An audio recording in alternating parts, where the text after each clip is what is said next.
सुप्रभात प्यारे बच्चों, आप सभी का हमारे YouTube चैनल विद्या विभोर क्लासेस के ऑनलाइन वीडियो में स्वागत है।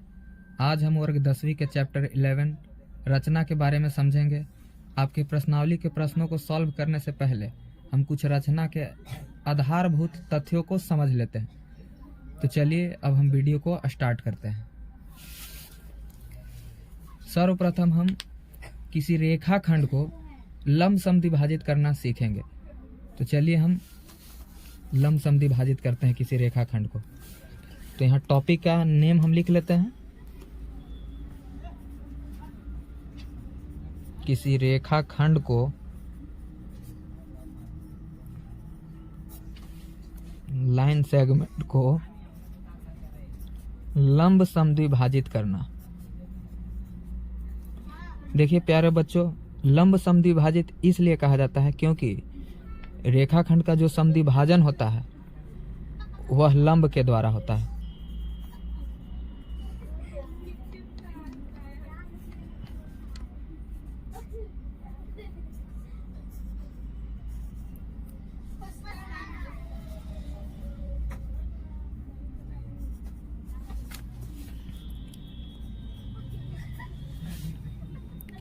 तो आपके सामने हम एक एग्जाम्पल प्रस्तुत करते हैं। जैसे मेरे पास कोई 9 सेंटीमीटर लंबा रेखाखंड है और उसे हमें समद्विभाजित करना है। 9 सेंटीमीटर लंबा रेखाखंड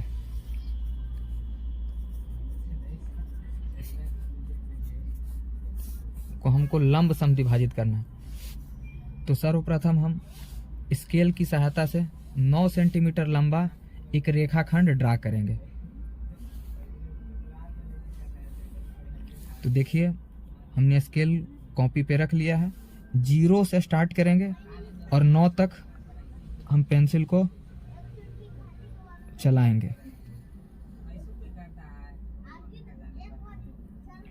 चलिए हमने 9 सेंटीमीटर लंबा एक रेखाखंड खींच लिया। इस रेखाखंड का नाम हमने AB दिया। अब इसको हमको लंब समद्विभाजित करना है। तो लंब समद्विभाजित करने के लिए हम एक कंपास का यूज करेंगे। तो सर्वप्रथम लंब समद्विभाजित करने के लिए आप इसके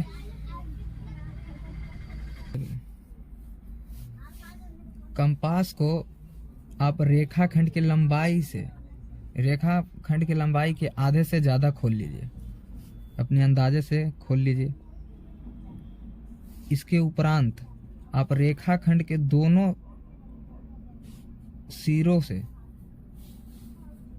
एक चाप ऊपर की ओर लगाइए और एक चाप नीचे की ओर लगाइए। इसी तरह हम नोक को बिंदु A पे रख के ऊपर और नीचे की ओर चाप लगाएंगे।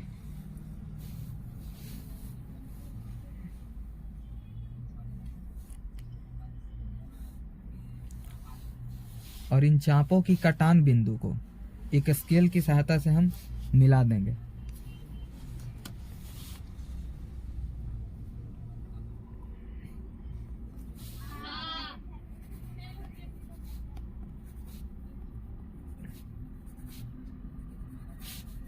अतः यही रेखाखंड इस 9 मीटर लंबे रेखाखंड को लंब समद्विभाजित करेगी। इस बिंदु का नाम हमने P दे दिया। जब आप स्केल की सहायता से दोनों रेखाखंडों को मापेंगे तो प्रत्येक की माप 4.5 सेंटीमीटर आएगी। देखिए हम नाप लेते हैं। देखिए बिल्कुल 4.5 सेंटीमीटर है।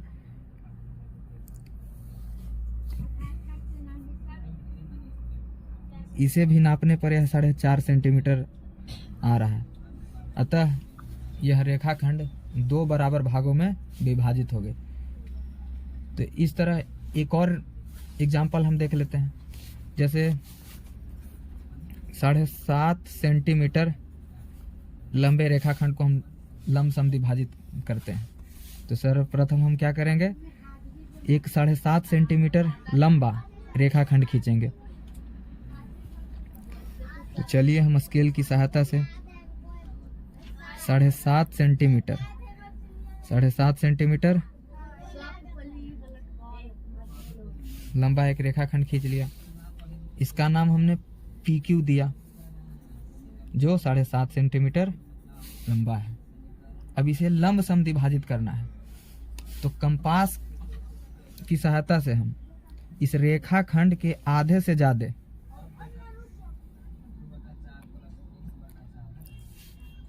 भाग को मापकर हम ऊपर और नीचे की ओर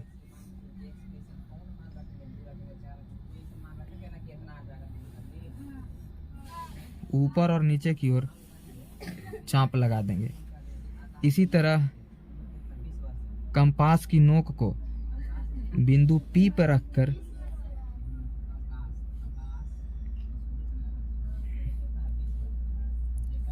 ऊपर और नीचे की ओर 2 चाप लगा देंगे। ये दोनों चाप जिन बिंदुओं पर एक दूसरे को प्रतिच्छेद करेंगे, उन बिंदुओं को हम स्केल की सहायता से मिला देंगे।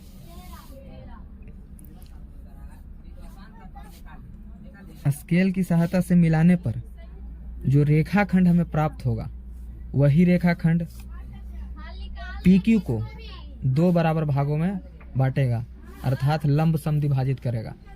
लंब समद्विभाजित का मतलब ये जो रेखाखंड है वो PQ पे लंब भी है, यानी PQ के साथ 90 डिग्री का कोण बना रही है, और PQ को 2 बराबर भागों में भी बांट रही है।